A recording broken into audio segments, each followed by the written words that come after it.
कमलनाथ नकुलनाथ दिल्ली आ रहे हैं। दूसरी खबर, छिंदवाड़ा दौरा रद्द करके दिल्ली जा रहे हैं, ये खबर मिल रही है। तीसरी खबर, नकुलनाथ जो कि कमलनाथ के बेटे हैं, उन्होंने बायो से, ट्विटर से, एक्स से, सोशल मीडिया प्लेटफॉर्म से कांग्रेस हटा दिया है।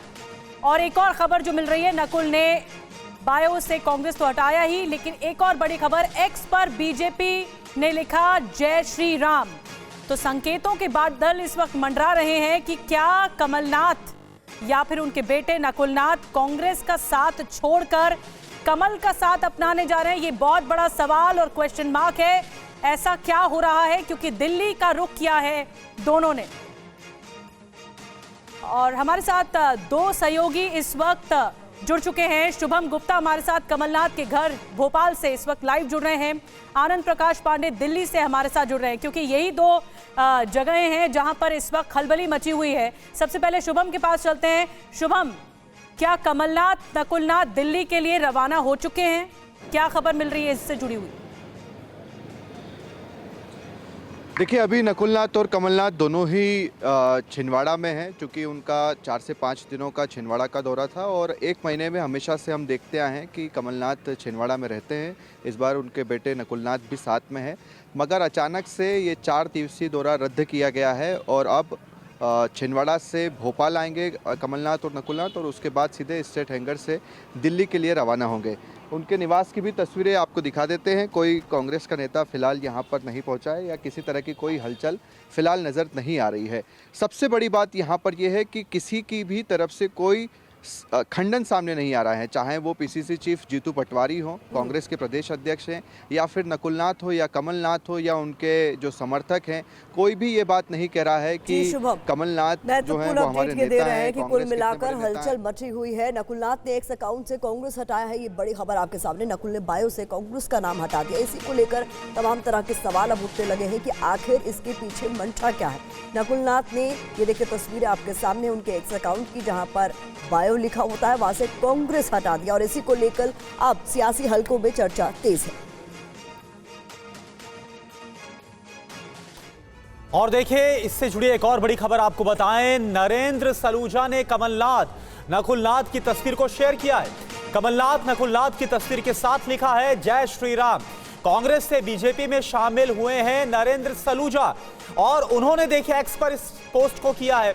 कमलनाथ के मीडिया सलाहकार थे सलूजा, और वो हाल ही में कांग्रेस से बीजेपी में आए हैं नरेंद्र सलूजा, और उन्होंने कमलनाथ नकुलनाथ की एक तस्वीर को शेयर किया है, जो आप तस्वीर देख पा रहे हैं, और उसके साथ कैप्शन में लिखा है जय श्री राम।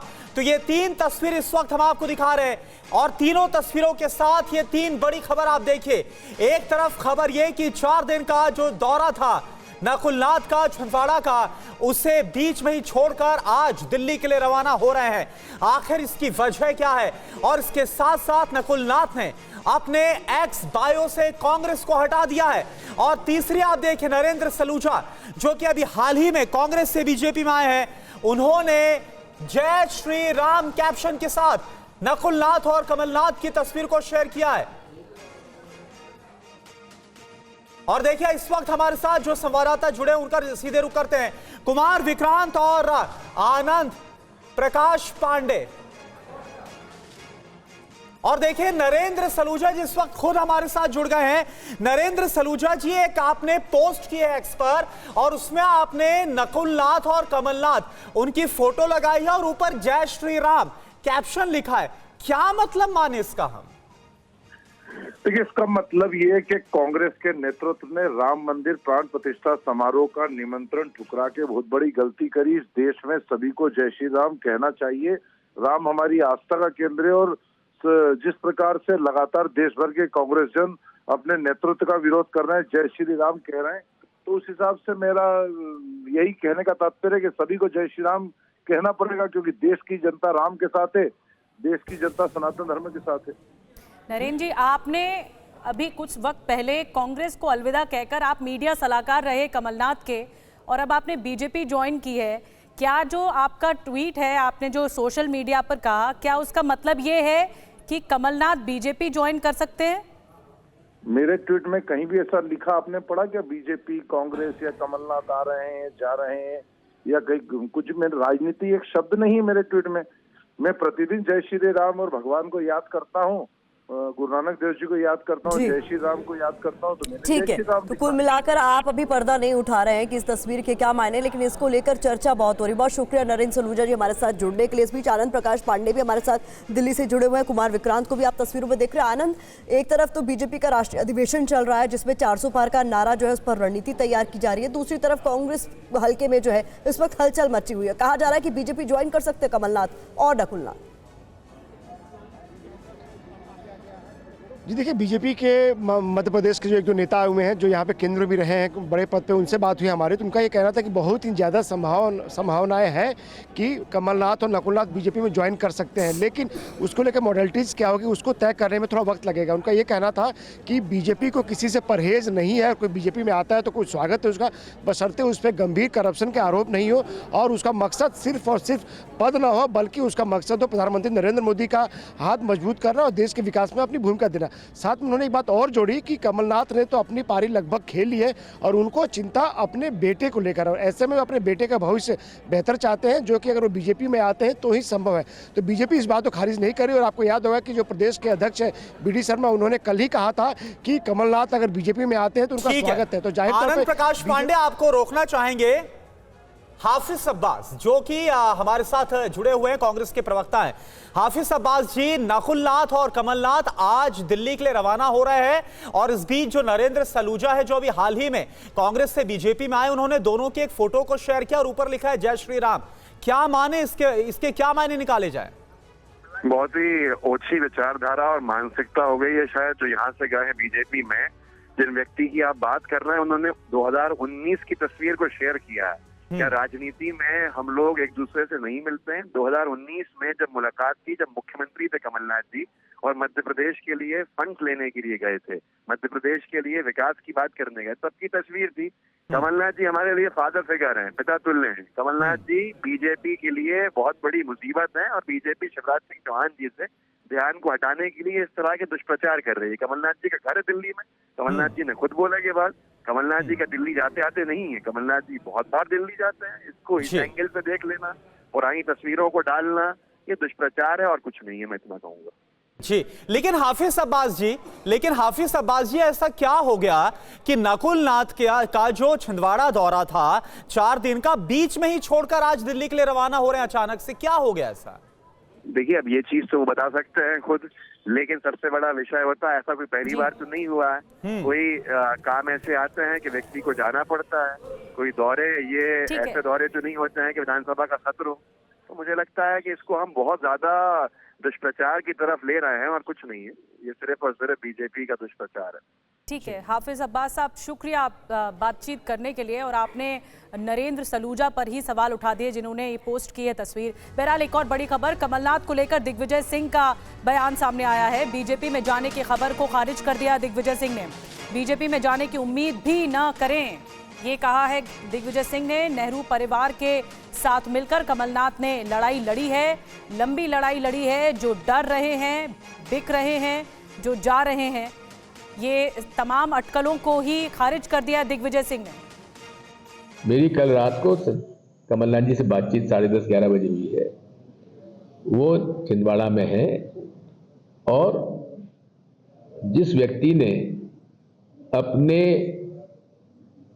राजनीतिक जीवन की शुरुआत नेहरू गांधी परिवार के साथ उनके पीछे साथ में खड़े होकर उस समय लड़ी थी जब पूरी जनता पार्टी और केंद्र की सरकार इंदिरा जी को जेल भेज रही थी, उस आदमी को आप कभी उम्मीद भी कर सकते हो कि ऐसा आदमी कभी कांग्रेस और सोनिया गांधी जी के परिवार को छोड़ के जाएगा, इंदिरा जी के परिवार को छोड़ के जाएगा?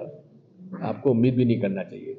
तो दिग्विजय सिंह को आपने सुना है। इस बीच कुमार विक्रांत हमारे साथ जुड़े हैं। कुमार, ये चर्चा इसलिए भी इस वक्त जोरों पर है क्योंकि अभी कुछ समय पहले महाराष्ट्र में जोरदार झटका लगाया जहां पूर्व सीएम अशोक चव्हाण ने बीजेपी ज्वाइन कर लिए। तो अब कमलनाथ को लेकर भी कयास लगाए जा रहे हैं क्योंकि उन्हें नकुलनाथ के लिए बहुत कुछ चाहिए।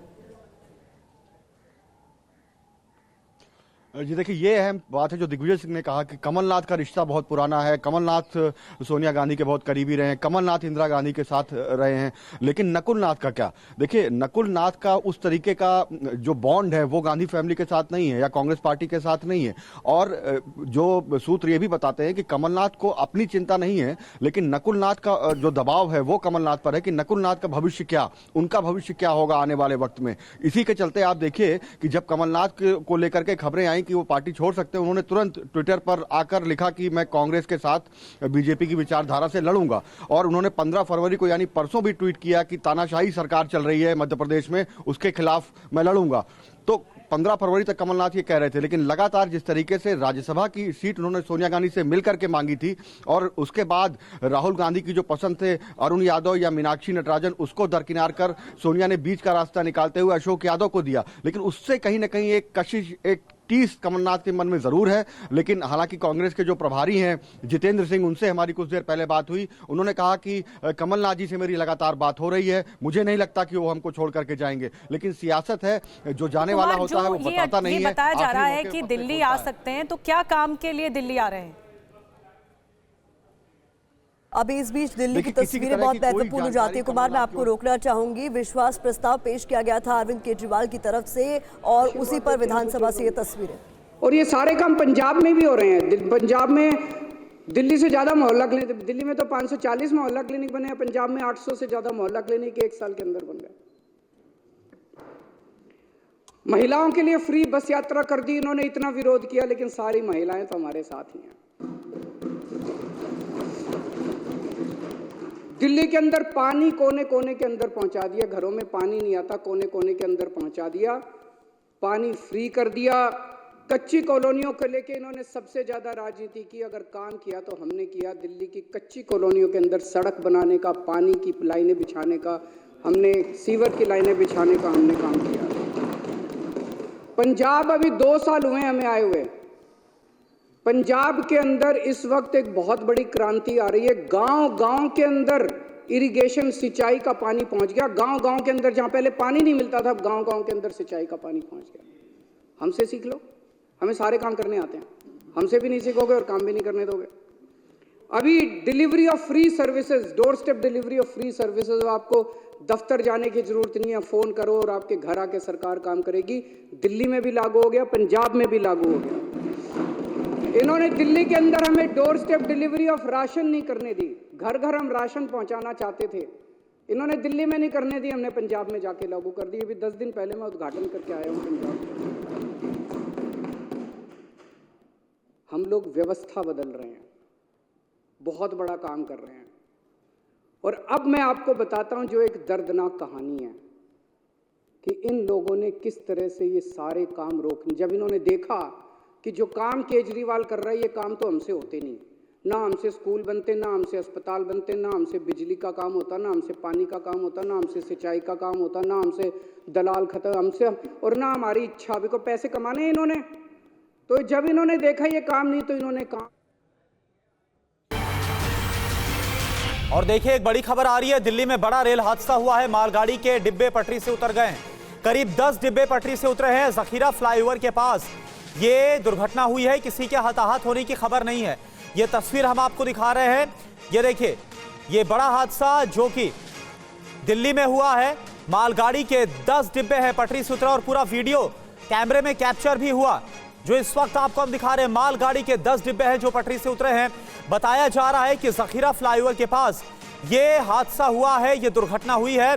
और अभी जो खबर आ रही है वो ये कि इस हादसे में कोई हताहत नहीं हुआ। लेकिन सबसे पहले तस्वीरें हम आपको दिखा रहे हैं जो आप TV9 भारतवर्ष पर देख पा रहे हैं। 2 तस्वीरें आपके सामने, एक तरफ आप देखिए मालगाड़ी के 10 डिब्बे जो कि पलटे हुए आपको नजर आ रहे हैं। ये 10 डिब्बे पटरी से उतर गए, ऊपर फ्लाईओवर आपको जाता हुआ नजर आ रहा है। ये वही फ्लाईओवर है, जखीरा फ्लाईओवर, जिसके नीचे ये रेलवे लाइन क्रॉस करती है और यहां पर यह हादसा हुआ है। और एक वीडियो भी कैप्चर हुआ है जो वहां पर किसी शख्स ने रिकॉर्ड किया जब यह हादसा हुआ, उस वक्त का एक वीडियो भी सामने आ रहा है। और जितेंद्र इस वक्त हमारे साथ जुड़े हैं पूरी जानकारी के साथ। जितेंद्र, क्या जानकारी बिल्कुल, देखिए 11:52 की सुबह की कॉल है जिसमें पता चला कि दरअसल चंडीगढ़ के लिए एक मालगाड़ी जा रही थी। अचानक से सराय रोहिल्ला रेलवे स्टेशन के पास उसके 9 डिब्बे जो थे वो ड्रेल हुए हैं। इस मालगाड़ी के अंदर जो आयरन शीट रोल होते हैं वो उस वक्त लोड थे। हालांकि अभी जो रेलवे के मुताबिक जो खबरें आ रही हैं कि किसी के दबे होने की आशंका उसमें बताई जा रही है, जिसको लेकर लगातार वहां पर रेस्क्यू ऑपरेशन इस वक्त किया जा रहा है। लेकिन तस्वीरें आप देख सकते हैं किस तरीके से मालगाड़ी के अचानक से जो 9 डब्बे हैं वो पलटते हुए लाइव वीडियो कैप्चर हुआ है। उसके बाद वहां पर लगातार अफरा तफरी का माहौल मचा। तुरंत पुलिस मौके पर पहुंची, रेस्क्यू टीम को मौके पर पहुंचाया गया और इस वक्त वहां पर रेस्क्यू जो राहत कार्य है वो किया जा रहा है। जी और जितेंद्र, क्या जानकारी, क्योंकि ये राहत की खबर जरूर मिल रही है कि कोई इसमें हताहत नहीं हुआ है, लेकिन अभी इस रूट पर आवागमन की क्या स्थिति है? क्योंकि तस्वीरें हम देख पा रहे हैं कि जो डिब्बे हैं वो अभी पटरी पर पलटे हुए हैं। क्या हो रहा है? जी बिल्कुल, देखिए क्रेन की मदद से लगातार कोशिश की जा रही है कि जल्द से जल्द जो डब्बे हुए हैं उनको तुरंत साइड रखा जा सके, क्योंकि एक पटरी पर जो आवाजाही थी वो पूरे तरीके से अब रुक चुकी है। ट्रेनों को पीछे से डाइवर्ट करने की कोशिश की जा रही है। जो पंजाब के लिए जाना था जिनको, उन सभी ट्रेनों के रास्ते जो है वो डाइवर्ट किए गए, कुछ ट्रेन को रोका गया है और इसके अलावा कोशिश है कि जल्द से जल्द राहत कार्य को कंप्लीट किया जाए। हालांकि जो रेलवे विभाग का कहना है कि तकरीबन 1.5 से 2 घंटे का वक्त लगेगा और इन पटरी से इन डब्बों को हटाने के लिए। जी चलिए, शुक्रिया आपका जितेंद्र जानकारी के लिए। तो एक ही रूट पर इस वक्त जो परिचालन है वो किया जा रहा है और एक जो रूट है उसे जल्दी क्लियर करने की कोशिश। और अगली खबर भी दिल्ली से ही है। जवाहरलाल नेहरू स्टेडियम में हादसा हो गया है। जो जानकारी मिल रही है, गेट नंबर 2 पर पंडाल का हिस्सा गिर गया है। 8 लोगों के घायल होने की खबर है। जवाहरलाल नेहरू स्टेडियम में यह हादसा हुआ है। फायर ब्रिगेड और आपात सेवा की जो टीम है वो इस वक्त मौके घटना पर है।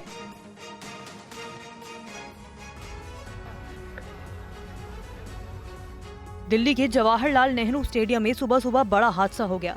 स्टेडियम के गेट नंबर 2 के पास बने एक पंडाल का बड़ा हिस्सा गिर गया। हादसे के बाद फायर ब्रिगेड की टीम ने पंडाल में फंसे लोगों को बाहर निकाला। हादसे में 8 लोग घायल हो गए, जिन्हें इलाज के लिए अस्पताल में भर्ती कराया गया। पुलिस के मुताबिक सभी खतरे से बाहर बताए जा रहे हैं।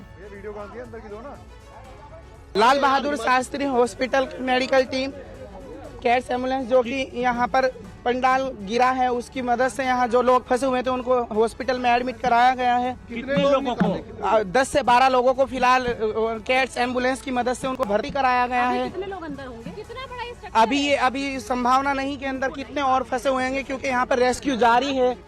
पुलिस का कहना है कि स्टेडियम के गेट नंबर 2 पर शादी के लिए पंडाल लगाया गया था। निर्माण कार्य अभी चल ही रहा था जो अचानक पंडाल गिर गया, जिसमें काम कर रहे 8 से 10 मजदूर फंस गए।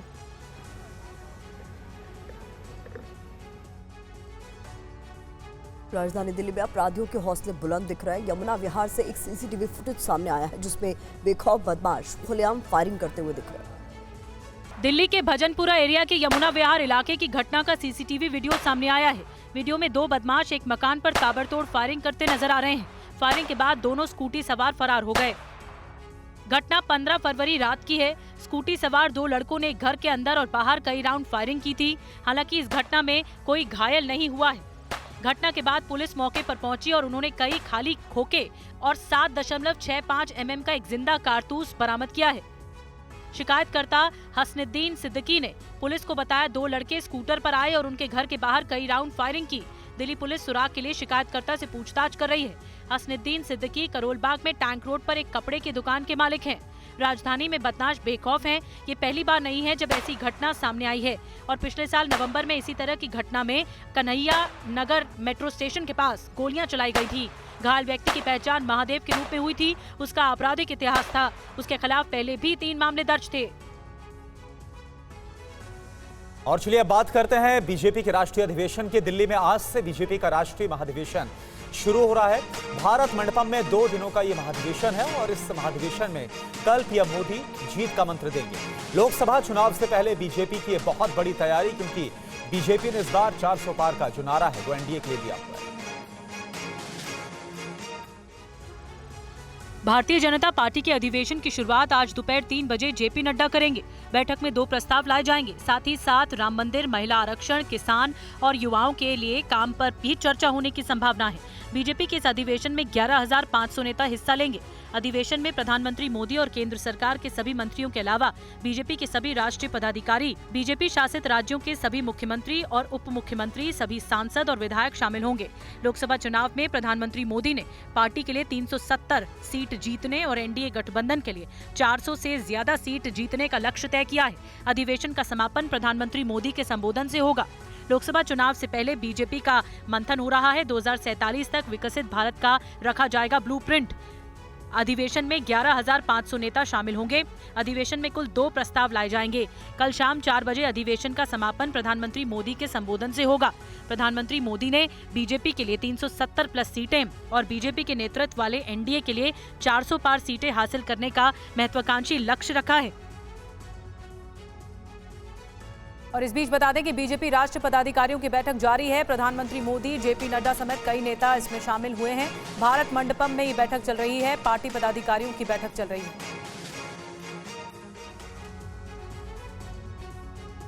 बीजेपी अध्यक्ष जेपी नड्डा के नेतृत्व में बुलाई गई राष्ट्रीय पदाधिकारियों की बैठक में अधिवेशन और लोकसभा चुनाव की तैयारियों पर चर्चा जारी है। सूत्रों के मुताबिक बैठक में केंद्र सरकार के कामों को जन जन तक पहुंचाने में पार्टी की ओर से चलाए जा रहे कार्यक्रमों का ब्यौरा रखा जाएगा। साथ ही लोकसभा चुनाव को लेकर तैयारियों का विश्लेषण भी शामिल है। बीजेपी से मिली जानकारी के मुताबिक पार्टी पदाधिकारियों की ये बैठक दोपहर 2 बजे तक चलेगी। इससे पहले पीएम मोदी ने बीजेपी की विकास यात्रा पर आयोजित प्रदर्शनी को भी देखा। पार्टी नेताओं ने कहा कि पीएम मोदी के नेतृत्व में देश की जनता का विकास ही पार्टी की पहली प्राथमिकता है। भारत श्रेष्ठ हो रहा है और आदरणीय प्रधानमंत्री नरेंद्र मोदी जी के नेतृत्व में देश और आगे जाएगा। लोकसभा चुनाव से पहले माननीय प्रधानमंत्री जी का मार्गदर्शन रोड मैप हम लोगों को मिलेगा और उसी आधार पर हम लोग आगे अपनी गतिविधि आगे बढ़ाएंगे। हम सब लोग मोदी जी को बहुत स्नेह करते हैं और निश्चित रूप से 100% सीटें मोदी जी के मार्गदर्शन में जीतेंगे। बीजेपी के राष्ट्रीय अधिवेशन में शामिल हो रहे अलग अलग प्रदेशों के पदाधिकारी और नेताओं ने क्या कहा है, ये भी सुनिए। 10 साल सरकार ने क्या किया, उसके साथ में आने वाले समय में क्या करेंगे, किस तरह का अमृत मंथन रहेगा, पार्टी का रोल क्या करेंगे, हर एक लोगों को जिम्मेदारी मिली है वो अपनी अपनी भूमिका कैसे निभाएंगे। और यहाँ पे जिस तरह से महिलाओं को महत्व मिला है, जो पार्टी में 33% देने वाली पार्टी भी भारतीय जनता पार्टी है, और इसके साथ में महिला मोर्चा, युवा मोर्चा, अनुसूचित जाति मोर्चा, हमारे कई सेल है जो सब लोग मिलकर पूरे देश से एक भारत श्रेष्ठ भारत की ओर अपने अपने संकल्प को लेकर हम आगे बढ़ेंगे। जितने भी यंग जो प्रतिनिधित्व कर रहे हैं उनके लिए बहुत ही ज़्यादा महत्वपूर्ण और इन्फॉर्मेटिव ये कार्यकारिणी रहेगी। और स्पेशली गुजरात की बात करें तो हमारे आदरणीय प्रधानमंत्री जी ने गुजरात को हमेशा एक रोल मॉडल के तौर पे देखा है और इस बार 26 की 26 लोकसभा सीट्स हम विद 5 लाख प्लस लीड्स के साथ जीतने वाले हैं। और जो प्रधानमंत्री जी ने दिया गया नारा डेफिनेटली फुलफिल करेंगे इस बार 400 के पार। कृषि राज्य मंत्री कैलाश चौधरी ने कहा है कि बीजेपी की सरकार में किसानों को आगे बढ़ाया गया, उन्हें आत्मनिर्भर बनाया गया और आगे भी उनके हित के लिए काम होते रहेंगे। केंद्रीय कृषि राज्य मंत्री कैलाश चौधरी हमारे साथ हैं। सर, एक तरफ पार्टी का राष्ट्रीय अधिवेशन हो रहा है, वहीं दूसरी तरफ किसान जो धरने पर बैठे हैं, आपको नहीं लगता कि रंग में भंग पड़ रही है? ऐसा है कि राष्ट्रीय अधिवेशन आज भारतीय जनता पार्टी के कार्यकर्ताओं का यहाँ पे रखा गया है। कार्यकर्ताओं में उत्साह है पूरे देश के अंदर और निश्चित रूप से आप देख रहे हैं कि आने वाले लोकसभा के चुनाव है जिसके अंदर 400 प्लस भारतीय जनता पार्टी की सीटें आने का निश्चित रूप से प्रधानमंत्री जैसा कहा है कि जनता का उत्साह और विश्वास दिखा रहा है कि 400 प्लस सीटें आएगी। तो इसकी पूरी तैयारी के लिए ये राष्ट्रीय अधिवेशन जो है जिसमें हमारे को यहाँ से जो पाते प्राप्त होगा सभी कार्यकर्ताओं को उसको वो नीचे तक ले जाने का काम करेंगे। मुझे लगता है कि देश के अंदर जो कृषि के अंदर किसान सम्मान निधि की योजना को प्रारंभ किया हो, चाहे एफपीओ बनाकर किसानों को आत्मनिर्भर बनाना या उनके लिए जिस तरह से मार्केट से लिंक करना और उनके लिए प्रोसेसिंग यूनिट बनाना, ये सारे किसानों के आगे बढ़ाने के लिए और किसानों के उत्थान के लिए योजनाएं बनी जो पहले कभी नहीं थी। राष्ट्रीय अधिवेशन में पहुंचे यूपी सरकार में मंत्री जितिन प्रसाद से बात की संवाददाता आनंद प्रकाश पांडे ने।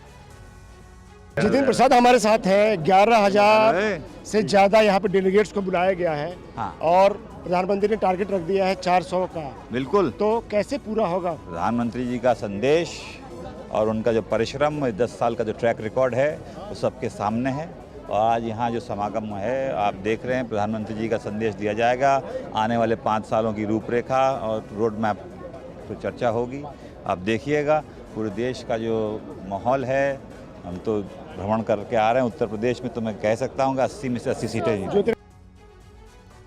टीवी 9 संवाददाता आनंद प्रकाश पांडे ने एसपी सिंह बघेल से भी बात की, सुनवाते हैं आपको। केंद्रीय मंत्री एसपी सिंह बघेल हमारे साथ हैं। सर, बीजेपी का राष्ट्रीय अधिवेशन शुरू हो चुका है, प्रधानमंत्री ने टारगेट दिया है अब की बार 400 पार, कैसे उसको पूरा करिए, क्या क्या तैयारियां हैं? जो फौजें शांति काल में अपना पसीना बहा लेती हैं, उन्हें युद्ध काल में खून बहाने की आवश्यकता नहीं होती है। भारतीय जनता पार्टी के कार्यकर्ता सेवा ही संगठन है के तर्ज पर पैंडेमिक पीरियड से लेकर आज तक गरीब कल्याणकारी योजनाओं का लाभ गरीबों को दिलवा रहे हैं। इसलिए केंद्र सरकार की, मोदी जी की लोक कल्याणकारी योजनाओं को लेकर, भाजपा शासित राज्यों की योजनाओं को लेकर, बूथ अध्यक्ष से राष्ट्रीय अध्यक्ष की परिश्रम की पराकाष्ठा के निकले हुए पसीने से 400 पार एनडीए के सांसद और 370 भारतीय जनता पार्टी के सांसद निर्वाचित होंगे। मोदी जी तीसरी बार इस देश के प्रधानमंत्री बने होंगे और ये कार्यकाल भारत का गुप्त काल, भारत का स्वर्णयुग था। ऐसी मोदी कार्यकाल भारत का लोक कल्याण का स्वर्णयुग है। और वहीं हमारे संवाददाता आनंद पांडे ने सांसद रवि किशन से भी बात की। देखिए, भारतीय जनता पार्टी अभी से नहीं, ये 2000 जब से 14 से प्रधानमंत्री जी जीते हैं, भारतीय जनता पार्टी ज़मीन पे काम कर रही है। ये सिर्फ खांचा है, यहाँ पर सिग्नेचर साइन है किसने कैसे काम किया। ये वो संगठन है जो विश्व का सबसे बड़ा संगठन है, जो 365 दिन काम करता है। 400 पार की तो कोविड के टाइम पे भी हम लोग धरातल पे थे। भारतीय जनता पार्टी के हर सांसद, विधायक, बूथ अध्यक्ष से लेके ब्लॉक प्रमुख से लेके पार्षद, हर आदमी जमीन पर काम करता है। आज सबको खाली एक थोड़ी उत्तेजना, चुनाव में हम लोग जा रहे हैं तो हमारे यशस्वी प्रधानमंत्री राष्ट्रीय अध्यक्ष जी के भाषण सुनेंगे, सारी कार्यशैली होगी, सभी लोगों का अभिवादन होगा, लेकिन एक एक कार्यकर्ता पूरी तरह अपने क्षेत्र में काम करके आ रहा है। अभी गांव चलो योजना करके सब लोग यहाँ पहुँचे हैं। तो ये कार्यकर्ता वो हैं जो मोदी जी के लिए, देश के लिए अपने आप को अपनी आहुति देने इस देश के लिए सब तैयार हैं। और एक बड़ी खबर मिल रही है, राहुल गांधी ने बाबा विश्वनाथ के दर्शन किए हैं। राहुल ने बाबा विश्वनाथ का जलाभिषेक भी किया है।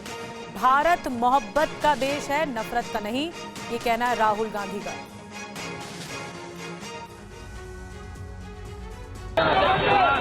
राहुल गांधी की भारत जोड़ो न्याय यात्रा का आज 35वां दिन है। राहुल आज पीएम मोदी के संसदीय क्षेत्र वाराणसी में है। इस दौरान जब उनकी न्याय यात्रा गोदौलिया पहुंची तो समर्थकों का भारी हुजूम देखने को मिला। खुली जीप में सवार राहुल गांधी विशेश्वरगंज होते हुए श्री काशी विश्वनाथ मंदिर पहुंचे, बाबा काशी विश्वनाथ के दर्शन किए। इस दौरान कांग्रेस समर्थकों के हर हर महादेव के नारों से पूरा इलाका गूंज उठा। देश को एक साथ करना, एकजुट करना, जोड़ना ही इस देश की देशभक्ति है। पूर्वांचल में कांग्रेस की नजर 12 लाख कुर्मी वोटरों पर है। आज राहुल की न्याय यात्रा से एसपी से नाखुश चल रही अपना दल कमेरावादी नेता और सिराथू विधायक पल्लवी पटेल भी मौजूद हैं। वहीं स्वामी प्रसाद मौर्य के भी 18 फरवरी प्रयागराज में राहुल के साथ यात्रा में शामिल होने की खबर है। उत्तर प्रदेश में भारत जोड़ो न्याय यात्रा करीब 8 दिन की होगी। वाराणसी से निकलने के बाद आज रात राहुल गांधी भदोही में रुकेंगे। राहुल की यात्रा ने शुक्रवार को चंदौली से यूपी में एंट्री की थी। इस दौरान उन्होंने कहा था कि देश में जो नफरत और हिंसा फैल रही है उसका कारण बीजेपी का अन्याय है। पश्चिम बंगाल के राज्य बाल संरक्षण आयोग की टीम आज संदेश खाली पहुंचकर पीड़ितों से मुलाकात करने पहुंची। वहीं एनसीएससी ने घटना पर चिंता जाहिर करते हुए पश्चिम बंगाल में राष्ट्रपति शासन लगाने की सिफारिश की। आयोग ने राष्ट्रपति को भेजे पत्र में संदेश खाली की पूरी जानकारी दी है। आयोग ने पश्चिम बंगाल सरकार पर जानकारी दबाने का आरोप लगाया। आयोग ने कहा है कि प्रदेश प्रशासन और अपराधी मिलकर काम कर रहे हैं, जिससे SC/ST समुदाय की सुरक्षा और अधिकार खतरे में हैं। आयोग ने तृणमूल कांग्रेस नेता शाहजहां शेख और उनके सहयोगियों पर SC/ST समुदाय की महिलाओं के खिलाफ अत्याचार, बलात्कार और भूमि अतिक्रमण किए जाने की बात कही। साथ ही कहा कि पीड़ितों में खौफ है। टीएमसी नेताओं के आतंक के कारण वे बोलने या शिकायत दर्ज कराने के इच्छुक नहीं थे। बंगाल में राष्ट्रपति शासन की सिफारिश की। आरोपियों पर SC/ST कानून के तहत केस करने की मांग। हालात गंभीर, तुरंत कार्रवाई करने की मांग की गई। रेप, टॉर्चर और जमीन कब्जा करने का आरोप। बंगाल सरकार पर जानकारी को दबाने छिपाने का आरोप है। अनुसूचित जाति की महिलाओं से अत्याचार की बात की गई।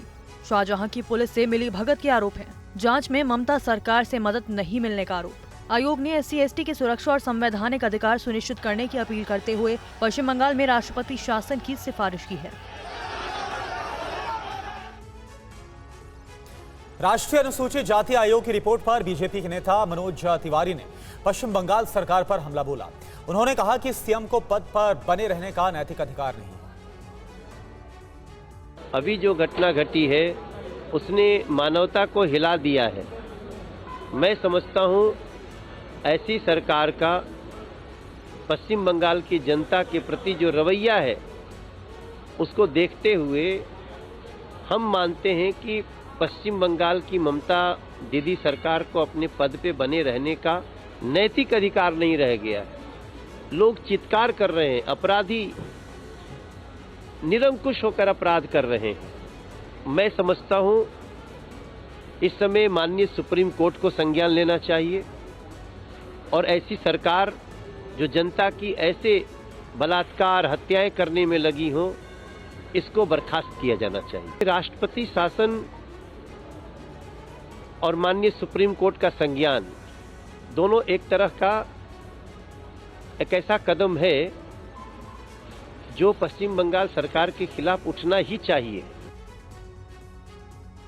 आगे बढ़ते हैं। त्रिपुरा से बंगाल सफारी पार्क में लाए गए शेर के एक जोड़े का मामला हाईकोर्ट पहुंच गया है। सफारी पार्क में आई शेरनी के नाम पर विश्व हिंदू परिषद ने विरोध जताया है। विश्व हिंदू परिषद ने शेरनी का नाम सीता और शेर का नाम अकबर रखे जाने पर कड़ी आपत्ति जताई है। साथ ही कलकत्ता हाईकोर्ट के जलपाईगुड़ी बेंच में ममता सरकार के खिलाफ मामला दायर किया है। मामले की सुनवाई 20 फरवरी को होगी। विश्व हिंदू परिषद की सिलीगुड़ी शाखा ने DFO के खिलाफ विरोध प्रदर्शन करते हुए सिलीगुड़ी पुलिस आयुक्त को एक ज्ञापन भी सौंपा है। विश्व हिंदू परिषद ने शेर और शेरनी का नाम अकबर और सीता रखे जाने पर हिंदू धार्मिक भावनाओं को ठेस पहुँचाने की साजिश का आरोप लगाया है। त्रिपुरा से एक शेर शेरनी को लाया गया और उसमें यहाँ आकर के उनका नाम रखा, शेर का नाम अकबर और शेरनी का नाम सीता। आप देखिए कि इस तरह से हिंदू मानवाधिकारों का उपहास उड़ाना और उन पर हमला करना अभी तक सरकारों का ही काम था, लेकिन अब सरकारी अधिकारी भी इसमें संलिप्त हो गए हैं। विनोद बंसल ने कहा है कि आखिर ये किसके दिमाग की उपज है, जांच होनी ही चाहिए और इनके नाम अविलंब बदलकर संबंधित अधिकारियों को हिंदू जन भावनाओं पर चोट के लिए माफी भी मांगनी चाहिए। और इस बीच बड़ी खबर आ रही है। दिल्ली आने से पहले छिंदवाड़ा में कमलनाथ भावुक हो गए। कमलनाथ ने कहा सच्चाई का साथ देना, कमलनाथ का साथ मत देना, सच्चाई का जरूर देना। छिंदवाड़ा में एक सभा में कमलनाथ ने ये बातें कही।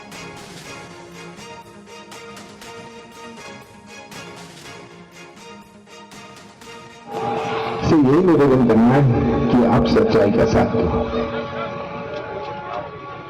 कमलनाथ का साथ मत देना, पर कहो सच्चाई का साथ तो दे दो। सच्चाई का साथ दीजिए, सच्चाई का साथ देंगे तभी आपका भविष्य सुरक्षित रहेगा। आप से यही निवेदन करना है कि आप सच्चाई का साथ दो, कमलनाथ का साथ मत देना, पर कहो सच्चाई का साथ तो दे दो। सच्चाई का साथ दीजिए, सच्चाई का साथ देंगे तभी आपका भविष्य सुरक्षित रहेगा।